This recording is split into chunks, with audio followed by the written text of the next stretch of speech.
Hello, everybody. Welcome to the SG Virtual of Startup Grind with Victor GALLAVARDIN from DG Digit Solutions. He will join us immediately. He will unmute. Exactly. Hello, Victor. How are you? Hi, I'm fine. Thank you very much, Stephen, to organize this meeting. So, first of all, I would like to thank all our local partners, which are BPM, CMS Law, Fox Drinks, and Mixvoid, and of course, Victor. So, Victor, what are you going to tell us about? I mean, hand you over the floor? Yeah, so today, what I would like to talk about, it's mainly about digital for a company and the different challenges of those digital environments. I think since the COVID, we saw that there is a lot of movement, but it starts a few years ago. If we are talking about digital signatures, it's more than 20 years ago now, which was set up at European level. So it's something that I think we can introduce and see what are the expectations from the different parts. Okay, so without further ado, I would like to give you the floor and then you can start showing us what you would like. Yeah, sure. So I will share my screen, if you may. Of course. And by the way, this is our SG Virtual, and now the floor is yours, Victor. Okay, thank you very much. So thank you very much for being here. So what are we going to talk about here as an introduction? Okay, we'll see digital for employee, managers, but also something which is key, I think, at company level. It's as a board of managers, directors, and also third party people that you trust, like lawyers, chartered accountants. As an overview, when we gave our training, we saw, as an average, a lack of digital culture. And is a little bit this digital culture that I would like to introduce you through this short presentation. So here we'll see what the impact for the company and how you can start to manage those. First of all, we are talking about inventions. I mean, innovation, it's in the air, but I prefer the name progress, the word progress. Why? Because progress means you need to invest today to have a hard day today in order to have a better future, which is not really the case with innovations. So we can see different type of innovations or progress, and in the last decades or centuries, we had different progress, like hot air balloon, first flights, steam machines, blood flow, and now we have this data management, so the flow of data. So as you see, we always had revolutions with the flows, the flow of air, the flow of water, the flow of blood.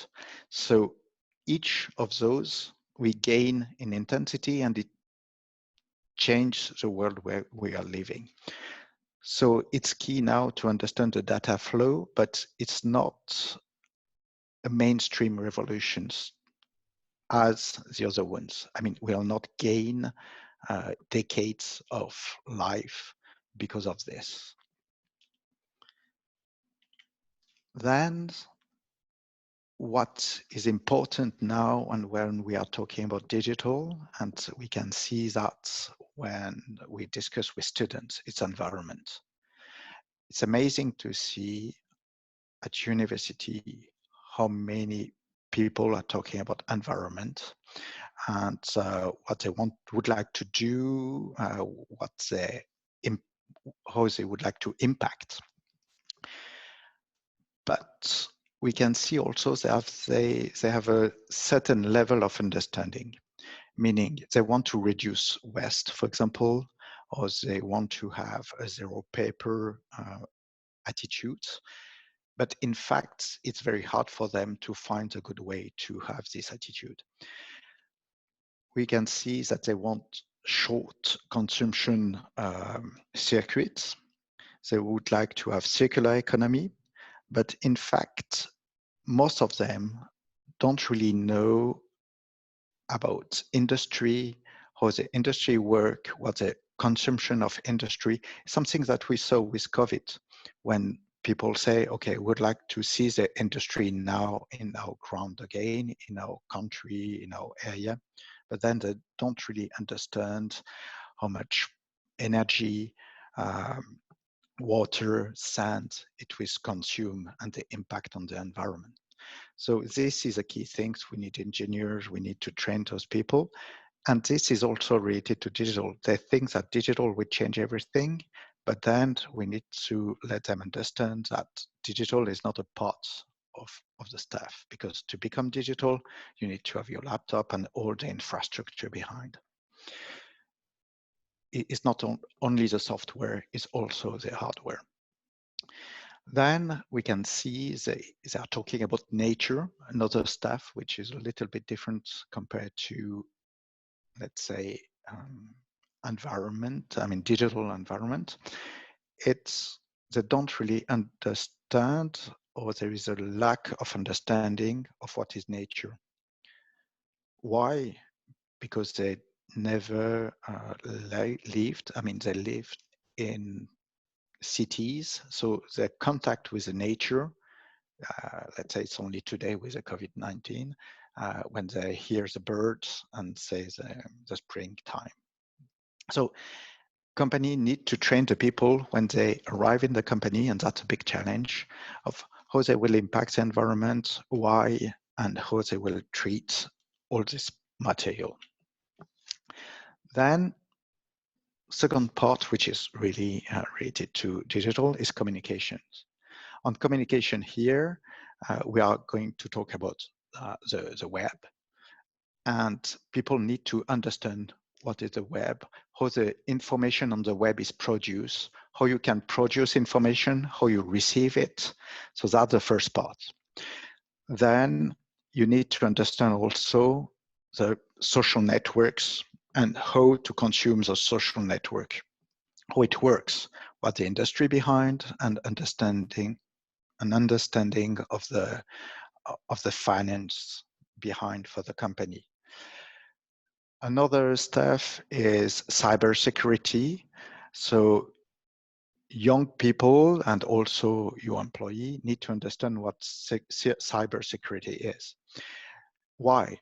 Cybersecurity is key now when we are doing, for example, we are using Zoom, but there is no confidential information on Zoom, how to secure information, and to be able to detect this kind of thing. For example, at Digital Solution, we try to develop, and we are developing tools in order to analyze the log database of people, of the companies, and try to persuade the board of manager that it's key to get this information in their reports. As you have now in your report the sale volume per month, you should have the log activity in order to see if you have any breach. So, and then you need to understand also how to produce information. Why? Because it's how you will attract your clients. So people need to understand how to formalize information. Third part, management tool. Of course, you have like things like robotic process automatization or APA, you have AI, you have a lot of tools, but which is key, it's to have this data control, to know where your data is stored, how you control it, and how you validate it. And you need to ensure also that the data that you collect, you will use it, because you need to measure the cost of your data. you need to also measure the value of your data. A lot of data has no cost. And for example, as a chartered accountant, what I would like to do, but law is not set up like this now, I would like to be trustable enough to destroy the data. I would like to be able to aggregate the data. For example, all your invoice data, and all those invoice will become turnover. As soon as the turnover was prepared by a chartered accountant, review by a réviseur d'entreprise, and review by the state, to be able to destroy all the invoices that we don't need. Okay. We need also to have another way to think about our tools. For example, now what we are doing, we are collecting invoices. So if you have like a mobile, each month you will receive an invoice, a paper invoice or a digital invoice. But what will be good, and this is linked with environment, that's why I present it on the first stage. So now we have 12 months, 12 documents. But with electronic device and digital documents, we will be able to destroy the 12 invoices to only have one at the end of the period. You understand what I mean? So there is another way to think. Of course, when you have paper, it's hard to do because then you need to find out all the paper to destroy it. It's in terms of timing, it's easier to keep them in a binder and say, okay, they are here. But from a digital perspective, you can make some routines. And it's where we talk about like maybe blockchain in order to trace this, but also some script that you will be able to integrate. So there is all these things that will change about these tools. Then you need to be able to select your tools, and you need to have a certain level of criteria, and the way you need to understand how and where the tool works and what they are doing. And this takes a lot of time. We have also data management and protections, of course, but we need to find a good way of data management and protection. For example, I saw so many small business which are very stressed about personal data. So they exclude during the last 2 years to collect email from their clients. So imagine you have now restaurants, bars, they never collect any of those data because they were stressed by GDPR, saying, okay, if you collect this, we can shoot you and you have to pay this amount of money. And now they're in trouble because they don't know their clients. They know the face of the clients, but they don't know how to contact them back.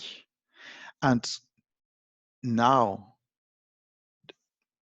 they're stuck because they would like to inform their clients that they're able to make deliveries. They would like, but they don't know them. I mean, they know them very well because during the last 5 years, those people came to their restaurants, but they don't know them from a digital perspective where they are able to come on their website. And even when they are coming on their website,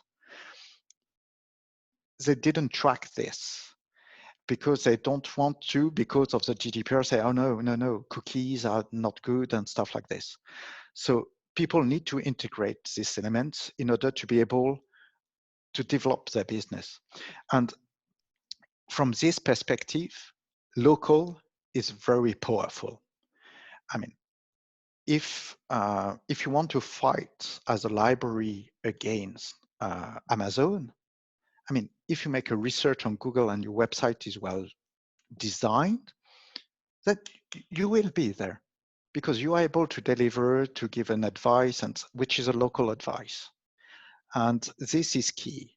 So people need to understand how to tackle this turnover or stop losing this turnover. So that's part of the management tool. And in the management tool, we'll see afterwards, there is another part. It's management. Okay. There is two things. First, you should have a digital strategy. And in order to have a digital strategy, you need to understand the environment. Understanding this environment means understanding the tools, the environment, your staff also, what are they doing to do and not to do, and how you need to train them. But you need to train them on field, meaning not try to train people on things that exist and that impact, not on training that's something that you might have or a tool that you might take. Then from a more digital things and some things I'm working on for years now, it's digital signatures. You need to be able to identify the people.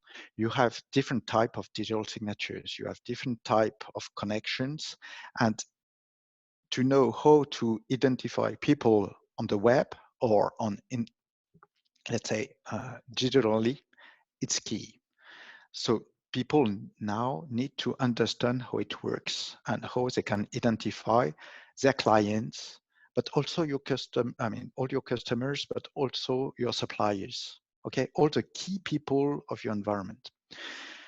Then you need to implement procedures and controls to have a sufficient level of control.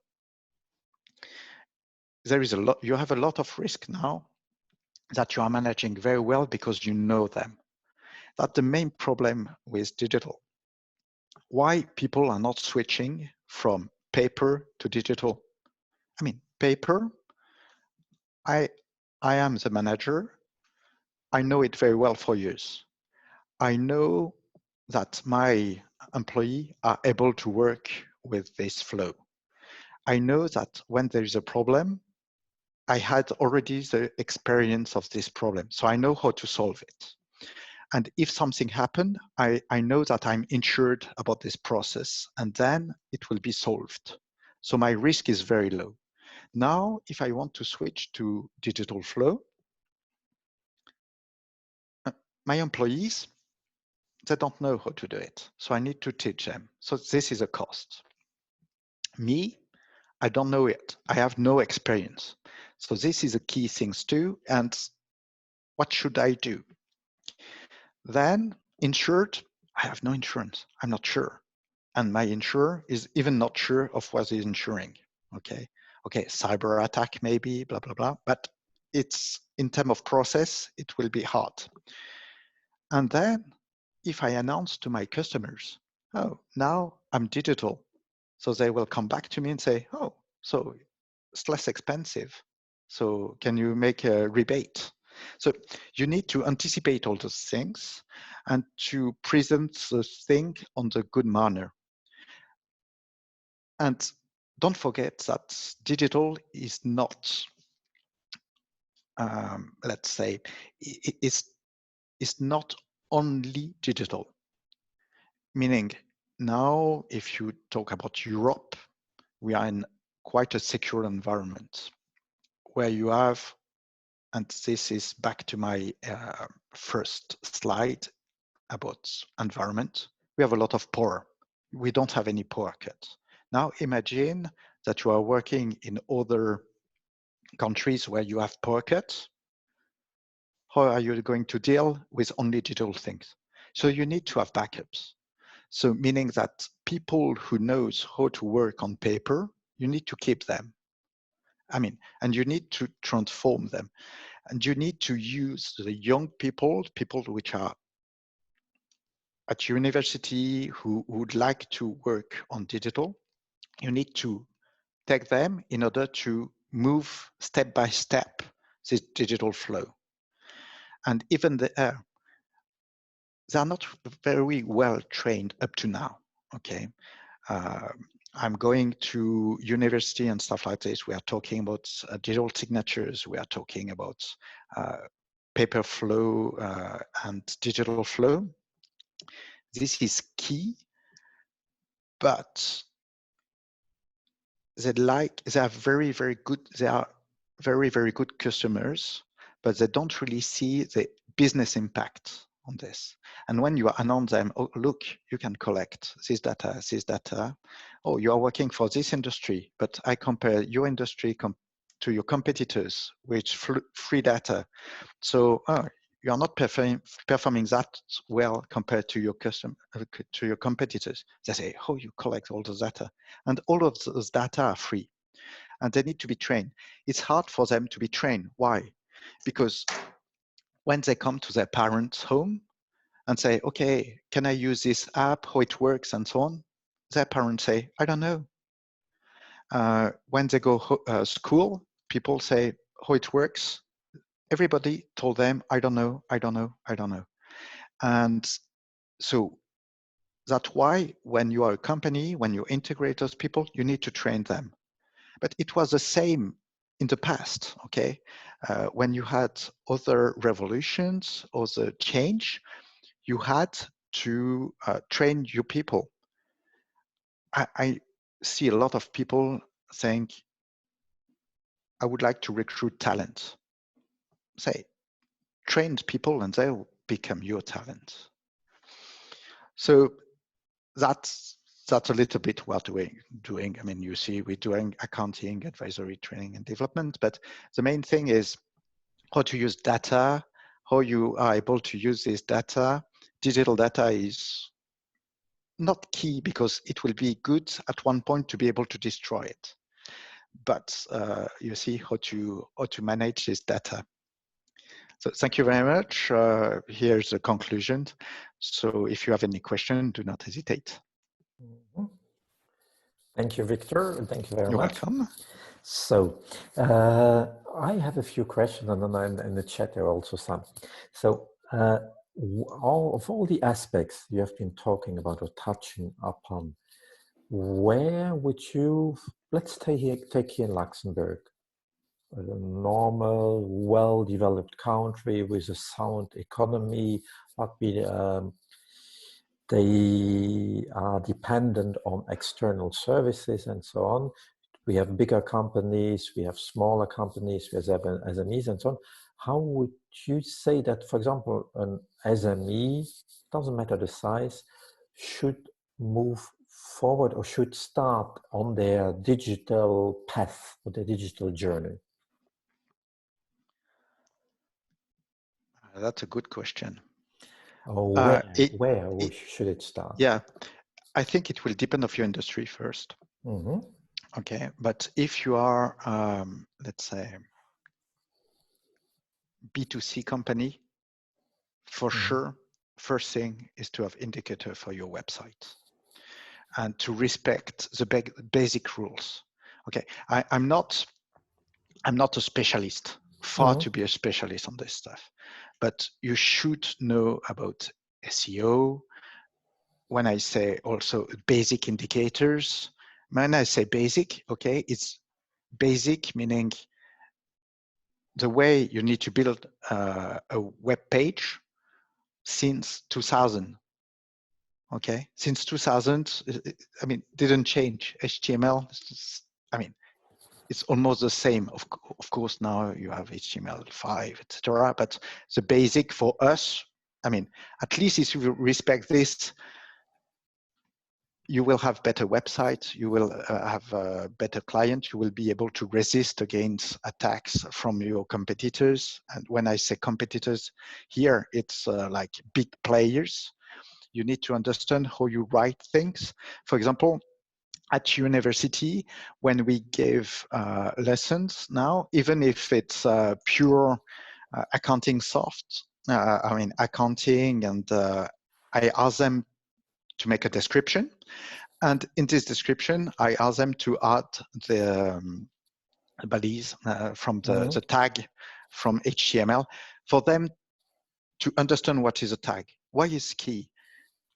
It's you need to understand how its documents are structured, so how your web page is structured, because tomorrow your invoice will be structured from the same way. You understand? Yes. So, and we already have this, the new regulation for big companies, okay? It's applicable this year. it's only a tag document. And all chartered, as chartered accountants or companies will publish annual accounts under HTML. I mean, well, XHTML. Yeah. So all the annual accounts will be published in HTML to be able to grab all the information easily from machines. So this is key for small business, is key first to concentrate on your communication. Okay, client first, margin first. That's so mean your website, check your website.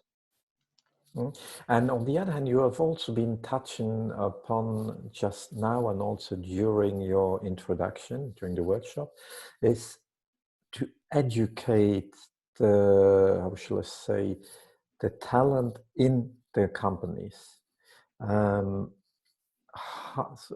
Is there not sometimes, how shall I say, a resistance from inside the company? I mean, from some of the talent, that they do not see the company as, how shall I say, flashy or modern like others, and that's very sometimes the reason why they are leaving, because they believe that in another company which is more flashy and so more brush, they can develop themselves better. How do you think, where does it come from, this communication? Should it be top down, should it be bottom up level, or should there be external assistance in the companies to assist them to grasp the talents they are there? Yeah, it's a key thing. I think when you recruit first the people, it's easier. It's an heritage, it's more complicated. But if you recruit the people, people need to be curious, make some proposition, and maybe you should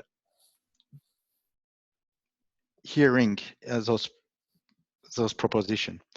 And of course, it's not, I mean, it's digital, can be quick, but if you build a website, for example, it will take a certain time to see if there is a true impact, yes or no. So when you see that digital is quick, that's not true. Okay, everything is very slow on this stuff.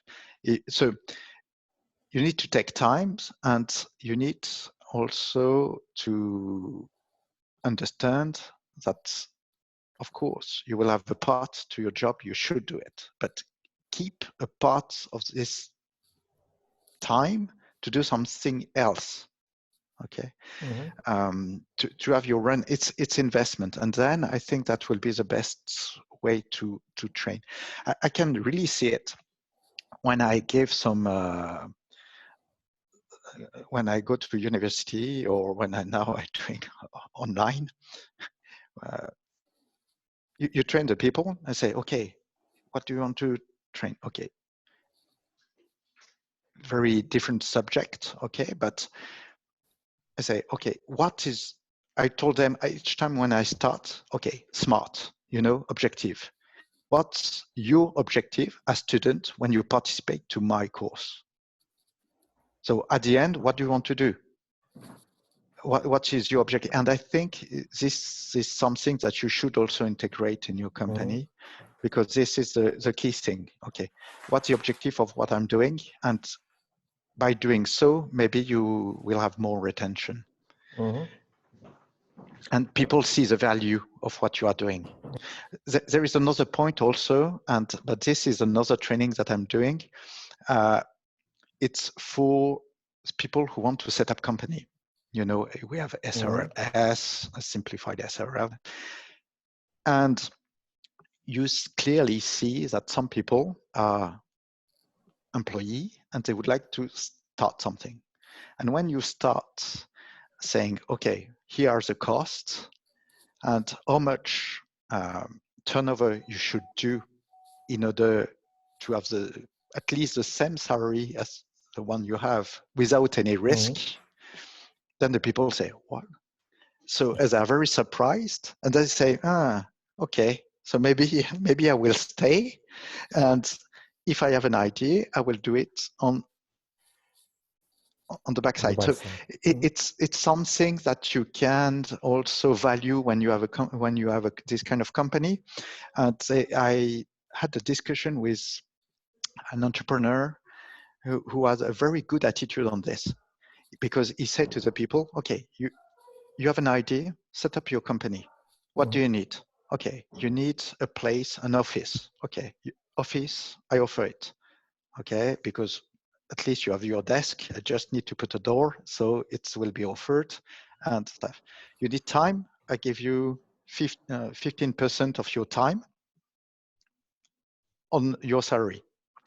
And we just keep a small participation because we trust, and we, you know that we have some experts, we have etc. So you can use them too, and we will be here to support your stuff. And then you see if it's grow or not. And if it's grow, then you can reintegrate with a new department. But on the other hand, you also touched during, that was one of the questions, is during your introduction, you touch also upon the trust issue, that you need trust and so on. How would you address it? Because you were talking about data, and when one is moving into the digital sphere, nowadays we're also talking about digital signature and so on. Is that not something where you touched upon it, that some are a little bit reluctant on it, but how would you say, how important should it be in the strategy of a company, this trust issue, and also this, and especially this digital trust issue? First, if we are talking about digital trust, you need to understand what is a digital signature. Okay, and digital signatures, you mean maybe with a pencil, but digital signatures is everywhere.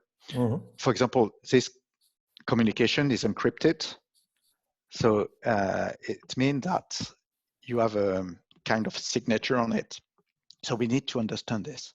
Your website should be in HTTPS for years now, and so you need to understand how it works. Then we have some basic things that we totally forget. But when you have a pencil, okay, this is a big, no, not this one. This one is a big, okay? And you know that the quality of the ink, etc., etc. This one is not a big. It's another ink inside. But you can also have a carbon pen. So I can sign with many different devices. And you know which one is good and which one is not good. Digital signature is the same thing. You have different tools and devices, and you should understand this. But we can go further. Paper, for example. If I take a sheet of paper like this, do you know the quality of the sheet of paper? No, you don't really care of it, because you know that it's a Clairefontaine A4. Now, on which kind of document are you going to sign? Is it a good quality to be able to reopen it within 10 years? It was exactly the same problem years ago with the paper. That's the last question which came up also, is with the digital, moving to digital, and especially as you were talking about the tags, like HTML tags in invoices and so on. I mean, are we not moving to more saying, okay, we just we get the information. I mean, we treat condition, we don't need the invoice more or less anymore. We just need the information which is on it. Knowing, okay, that was, for example, the date, the invoice number, from whom, when we got it, and then it goes into the system. Only this information, then it's validated. And once the information is in the system and it's validated, and let's say either by blockchain or something else, you wouldn't need the signature of the original information anymore, because it has been validated. And you have, let's say blockchain, for example, you can have the history of the track, but you don't need to have how shall I say, you don't need to have the encryption of all, because once it's in your system, it's validated or not. That was the last question we got here. Yes, that's a big subject. There is a very, very good, it's not anymore project because it's running, called Factor X. And Factor X is exactly what you are designing. It means you have one XML file, okay, for digital treatment, and up front you have a PDF, and both are the same information. PDF is for the right reader when you want to read it, and the XML is for the machine.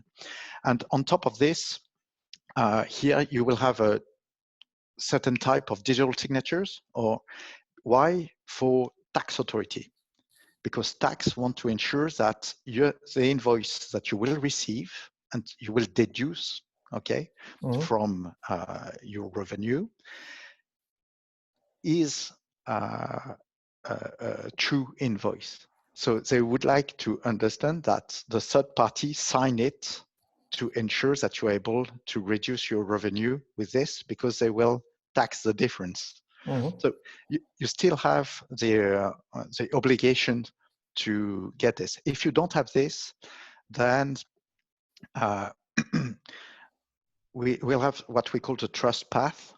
And then you need to keep the payment, you need to keep the invoice order, etc., all this track. Or you can have this document signed, so you can choose. But you're right, it's very key also to review the legislations in order to maybe have things smoother. I mean, if we are talking about e-commerce and VAT in e-commerce, it's a very complex things. So that's also a little bit up to now the limit for the people.